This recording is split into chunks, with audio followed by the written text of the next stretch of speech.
नमस्कार दोस्तों, स्वागत है आपका यूट्यूब परिवार में। दोस्तों आज हम आपको बताएंगे ज्योग्राफी का इम्पोर्टेंट क्वेश्चन जो कि बार बार परीक्षा में पूछा जाता है।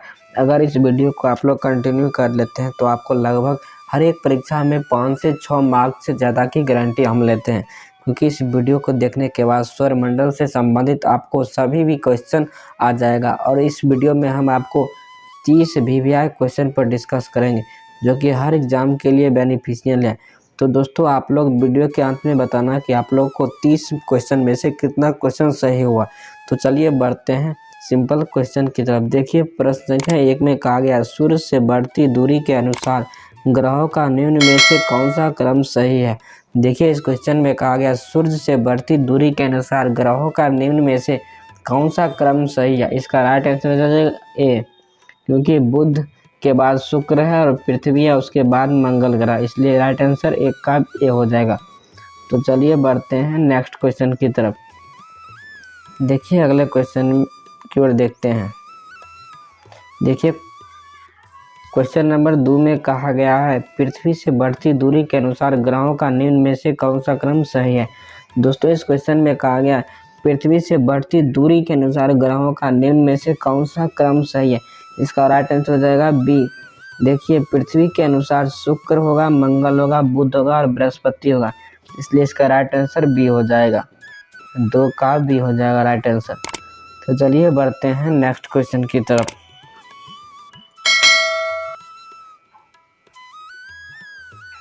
देखिए क्वेश्चन नंबर 3 में कहा गया, आकार के अनुसार सौरमंडल में ग्रहों का अवरोही क्रम बोल रहा है। इस क्वेश्चन में आकार के अनुसार सौरमंडल के ग्रहों का अवरोही क्रम है। दोस्तों इसका राइट आंसर हो जाएगा ए। देखिए सबसे बड़ा आकार में है बृहस्पति, उसके बाद शनि, उसके बाद अरुण, उसके बाद वरुण, उसके बाद पृथ्वी, उसके बाद शुक्र, उसके बाद मंगल, उस सबसे छोटा है बुध, इसलिए राइट आंसर 3 का ए हो जाएगा। तो चलिए बढ़ते हैं नेक्स्ट क्वेश्चन की तरफ।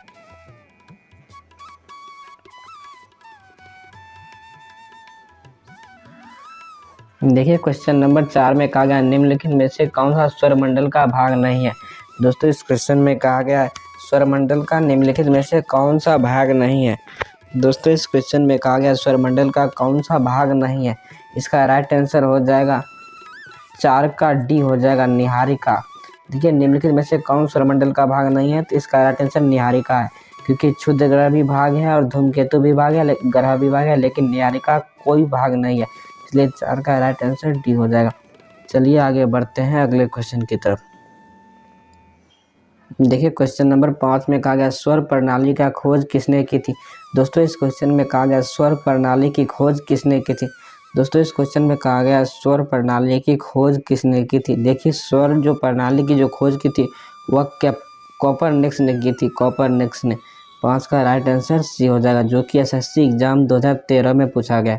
चलिए बढ़ते हैं ऐसे ही इम्पोर्टेंट क्वेश्चन की तरफ। देखिए क्वेश्चन नंबर 6 को आप लोग ध्यान से पढ़े। क्वेश्चन नंबर 6 में कहा गया, सूर्य के चारों ओर घूमने वाले खगोलीय पिंड क्या कहलाते हैं। दोस्तों इस क्वेश्चन में कहा गया, सूर्य के चारों ओर घूमने वाले खगोलीय पिंड क्या कहलाते हैं। देखिए सूर्य के जो चारों ओर घूमने वाले खगोलीय पिंड होता है वह ग्रह कहलाता है, ग्रह। 6 का आंसर राइट आंसर ए हो जाएगा। चलिए आगे बढ़ते हैं अगले क्वेश्चन की तरफ। देखिए क्वेश्चन नंबर 7 में कहा गया, किसी ग्रह के चारों ओर परिक्रमा करने वाले छोटे आकाशीय पिंड को क्या कहते हैं। दोस्तों इस क्वेश्चन में कहा गया, किसी ग्रह के चारों ओर परिक्रमा करने वाले छोटे आकाशीय पिंड को क्या कहते हैं। दोस्तों उसको कहते हैं हम लोग उपग्रह, क्योंकि ग्रह के जो चक्कर लगाता है उसे हम उपग्रह कहते हैं। 7 का राइट आंसर भी हो जाएगा। चलिए आगे बढ़ते हैं नेक्स्ट क्वेश्चन की तरफ। देखिए एक और VVI क्वेश्चन। देखिए इस क्वेश्चन में कहा गया, ग्रहों के गति का नियम किसने प्रतिपादित किया था। दोस्तों इस क्वेश्चन में कहा गया, ग्रहों के नियम का प्रतिपादन किसने किया था। दोस्तों ग्रहों को जो नियम का प्रतिपादन किया था वह केपलर ने किया था, केपलर। 8 का राइट आंसर बी हो जाएगा। चलिए आगे बढ़ते हैं अगले क्वेश्चन की तरफ। देखिए क्वेश्चन नंबर 9 में कहा गया, सूर्य के चारों ओर घूमने वाले ग्रह की कुल संख्या कितनी है। दोस्तों इस क्वेश्चन में कहा गया, सूर्य के चारों ओर घूमने वाले ग्रह की संख्या ऑप्शन ए में है 7, ऑप्शन बी में है 8, ऑप्शन सी में है 5, ऑप्शन डी में है 6। देखिए यह क्वेश्चन एसएससी एग्जाम 2015 में पूछा गया है। सूर्य के चारों ओर घूमने वाले ग्रहों की संख्या केवल 7 है। 8 ग्रह है लेकिन एक ग्रह सूर्य के चक्कर नहीं लगाता है, इसलिए 9 का राइट आंसर ये हो जाएगा। इस क्वेश्चन को आप लोग ध्यान से पढ़िए, इसमें कन्फ्यूजन होता है। देखिए क्वेश्चन नंबर 10 में कहा गया निम्नलिखित में से किनके बीच की औसत दूरी को खगोलीय एकक कहा जाता है। दोस्तों देखिए यह क्वेश्चन यूपीएससी 2011 में पूछा गया। देखिए कितना इंपॉर्टेंट क्वेश्चन है। इस क्वेश्चन में कहा गया है किनके बीच की औसत दूरी को खगोलीय एकक कहा जाता है। पृथ्वी तथा सूर्य के औसत दूरी को खगोलीय एकक कहा जाता है। 10 का राइट आंसर ये हो जाएगा, जो कि यूपीएससी एग्जाम में पूछा गया। चलिए बढ़ते हैं अगले क्वेश्चन की तरफ। देखिए क्वेश्चन नंबर 11 में कहा गया मध्य रात्रि सूर्य का क्या अर्थ है। दोस्तों इस क्वेश्चन में कहा गया मध्य रात्रि सूर्य का क्या अर्थ है। इसका राइट आंसर हो जाएगा सूर्य का ध्रुव वृत्त के देर तक चमकना। इस क्वेश्चन का राइट आंसर हो जाएगा सूर्य का ध्रुवीय वृत्त में देर तक चमकना। 11 का सी, जो कि एसएससी एग्जाम 2011 में पूछा गया है। चलिए आगे बढ़ते हैं नेक्स्ट क्वेश्चन की तरफ। देखिए क्वेश्चन नंबर 12 में कहा गया मध्य रात्रि का सूर्य किस क्षेत्र में दिखाई देता है। इस क्वेश्चन में कहा गया मध्य रात्रि का सूर्य किस क्षेत्र में दिखाई देता है। मध्य रात्रि का जो सूर्य होता है वह आर्कटिक क्षेत्र में दिखाई देता है। 12 का राइट आंसर सी हो जाएगा। चलिए अगले क्वेश्चन की ओर बढ़ते हैं। देखिए इस क्वेश्चन में कहा गया सूर्य में काला धब्बा क्या है। इस क्वेश्चन में कहा गया सूर्य में काला धब्बा क्या है। देखिए सूर्य में जो काला धब्बा है वह दबे हुआ स्थान है जो प्रकाश उत्सर्जित करने में असमर्थ है। देखिए इस क्वेश्चन में कहा गया सूर्य में काला धब्बा क्या है, तो इसमें हो जाएगा दबे हुए स्थान है जो प्रकाश उत्सर्जित करने में असमर्थ है। 13 का राइट आंसर सी हो जाएगा। चलिए अगले क्वेश्चन की तरफ बढ़ते हैं। देखिए बहुत ही इंपॉर्टेंट क्वेश्चन जो कि आरआरबी 2002 में पूछा गया। इस क्वेश्चन में कहा गया सूर्य के रासायनिक मिश्रण में हाइड्रोजन का प्रतिशत कितना होता है। इस क्वेश्चन में कहा गया सूर्य के रासायनिक मिश्रण में हाइड्रोजन का प्रतिशत कितना होता है। 71% होता है। सूर्य के रासायनिक मिश्रण में हाइड्रोजन का प्रतिशत 71% होता है। 14 का राइट आंसर ए हो जाएगा। चलिए नेक्स्ट क्वेश्चन की ओर बढ़ते हैं। देखिए आरआरबी 2003 में एक और क्वेश्चन पूछा गया कि निम्नलिखित में से कौन एक तारा है। इस क्वेश्चन में कहा गया निम्नलिखित में से कौन एक तारा है। ऑप्शन है चंद्रमा, ऑप्शन बी है शुक्र, ऑप्शन सी है पृथ्वी, ऑप्शन डी है सूर्य। आप लोग अगर ध्यान से देखें तो चंद्रमा एक उपग्रह है, सूर्य एक ग्रह है, पृथ्वी एक ग्रह है, लेकिन सूर्य एक तारा है, इसलिए राइट आंसर 15 का डी हो जाएगा। सूर्य एक तारा है, बहुत बार एग्जाम में पूछा गया ये। देखिए बहुत ही इंपॉर्टेंट क्वेश्चन। प्रश्न संख्या 16 में कहा गया सौर पृष्ठ पर लगभग कितना तापमान होता है। देखिए इस क्वेश्चन में कहा गया सौर पृष्ठ पर लगभग कितना तापमान होता है। देखिए यह क्वेश्चन फिर आरआरबी 2005 में पूछा गया। ऑप्शन ए में 800 डिग्री सेल्सियस, ऑप्शन बी में 600 डिग्री सेल्सियस, ऑप्शन सी में है 6000 डिग्री सेल्सियस, ऑप्शन डी में है 1000 डिग्री सेल्सियस। देखिए सौर पृष्ठ पर लगभग कितना तापमान होता है, इसका राइट आंसर हो जाएगा सी, 6000 डिग्री सेल्सियस होता है। सूर्य के पृष्ठ पर तापमान 6000 डिग्री सेल्सियस होता है। राइट आंसर सी हो जाएगा।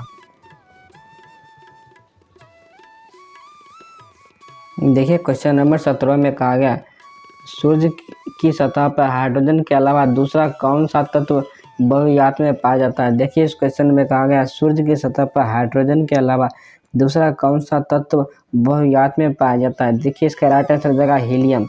सूर्य की सतह पर हाइड्रोजन के अलावा दूसरा सबसे बड़ा तत्व हीलियम पाया जाता है। 17 का राइट आंसर ये जाएगा, जो कि एसएससी एग्जाम 2013 में पूछा गया है। चलिए नेक्स्ट क्वेश्चन की ओर बढ़ते हैं। देखिए क्वेश्चन नंबर 18 में कहा गया सूर्य प्रकाश धरती तक पहुंचने में कितना मिनट लेता है।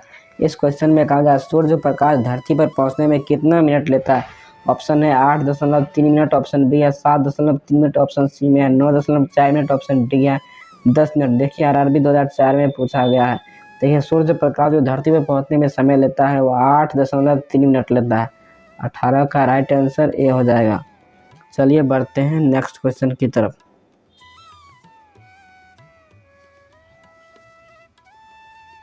देखिए क्वेश्चन नंबर 19 में कहा गया है सूर्य के सबसे पास का ग्रह कौन है। देखिए इस क्वेश्चन में कहा गया सूर्य का जो सबसे पास का ग्रह कौन है। देखिए एसएससी एग्जाम 2013 में पूछा गया है। इस क्वेश्चन में कहा गया सूर्य के सबसे पास का कौन सा ग्रह है। ऑप्शन ए में बुध, ऑप्शन बी में है बृहस्पति, ऑप्शन सी है शुक्र, ऑप्शन डी है मंगल। देखिए जो सूर्य का सबसे पास ग्रह है वह बुध ग्रह है। 19 का राइट आंसर ए हो जाएगा। 19 का राइट आंसर ए हो जाएगा। एसएससी एग्जाम में पूछा गया है। देखिए एक और एग्जाम में पूछा गया एसएससी एग्जाम में। देखिए क्वेश्चन नंबर 20 में कहा गया बुध नक्षत्र में एक वर्ष में दिनों की संख्या कितनी होती है। दोस्तों इस क्वेश्चन में कहा गया बुध नक्षत्र में एक वर्ष में दिनों की संख्या कितनी होती है। ऑप्शन ए में है 300, ऑप्शन बी में है 56, ऑप्शन सी में है 36, ऑप्शन डी में 88। देखिए यह भी क्वेश्चन एसएससी एग्जाम 2015 में पूछा गया। बुध नक्षत्र में एक वर्ष में दिनों की संख्या कितनी होता है, तो 20 का राइट आंसर 36 हो जाएगा। 36, 20 का सी हो जाएगा। चलिए बढ़ते हैं अगले क्वेश्चन की तरफ। देखिए क्वेश्चन नंबर 21 में कहा गया किस ग्रह में चंद्रमा की तरह कलाएं होती है। दोस्तों इस क्वेश्चन में कहा गया किस ग्रह में चंद्रमा की तरह कलाएं होती है। ऑप्शन ए में है मंगल, ऑप्शन बी में है बुध, ऑप्शन सी में है बृहस्पति, ऑप्शन डी में है शनि। देखिए किस ग्रह में चंद्रमा की तरह कलाएं होती हैं, तो इसका राइट आंसर हो जाएगा बुध। बुध में चंद्रमा की तरह कलाएं होती है, किसका राइट आंसर बी हो जाएगा। चलिए बढ़ते हैं अगले क्वेश्चन की तरफ।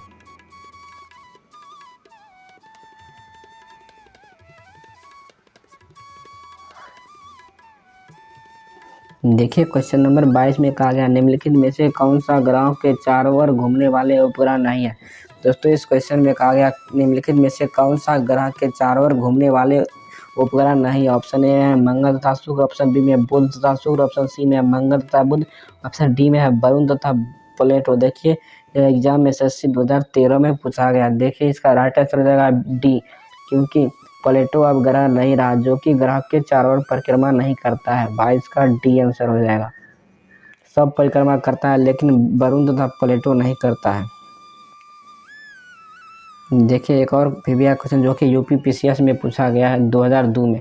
देखिए क्वेश्चन नंबर 23 में कहा गया निम्नलिखित में से कौन सा ग्रह सूर्य का चक्कर सबसे कम समय में लगाता है। दोस्तों इस क्वेश्चन में कहा गया निम्नलिखित में से कौन सा ग्रह सूर्य का चक्कर सबसे कम समय में लगाता है। ऑप्शन ए में है शुक्र, ऑप्शन बी में है बुध, ऑप्शन सी में पृथ्वी, ऑप्शन डी में है मंगल। देखिए यह यूपी पीसीएस एग्जाम 2002 में पूछा गया। देखिए इनमें से कौन सा ग्रह सूर्य का चक्कर सबसे कम समय में लगाता है, तो हमारा राइट आंसर हो जाएगा बी। 23 का बी, बुध सबसे कम समय में सूर्य का चक्कर लगाता है। 23 का राइट आंसर बी हो जाएगा। चलिए बढ़ते हैं नेक्स्ट क्वेश्चन की तरफ। देखिए क्वेश्चन नंबर 24 में कहा गया सबसे तीव्र गति से सूर्य का चक्कर लगाने वाला ग्रह कौन है। इस क्वेश्चन में कहा गया सूर्य का सबसे तीव्र गति से चक्कर लगाने वाला ग्रह कौन है। ऑप्शन ए में है बुध, ऑप्शन बी में है पृथ्वी, ऑप्शन सी में है बृहस्पति, ऑप्शन डी है शनि। देखिए जो सबसे तीव्र गति से सूर्य का चक्कर लगाता है वह बुध ग्रह है, क्योंकि सबसे छोटा है और तेजी से परिक्रमा करके चक्कर लगा लेता है। तो चलिए बढ़ते हैं नेक्स्ट क्वेश्चन की तरफ, 25 नंबर क्वेश्चन की तरफ।